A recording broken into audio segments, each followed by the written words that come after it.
القارعة ما القارعة وما أدراك ما القارعة يوم يكون الناس كالفراش المبثوث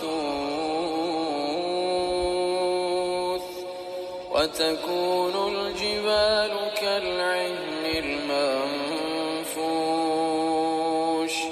فأما من ثقلت موازينه فهو في عيشة راضية وأما من خفت موازينه فأمه هاوية وما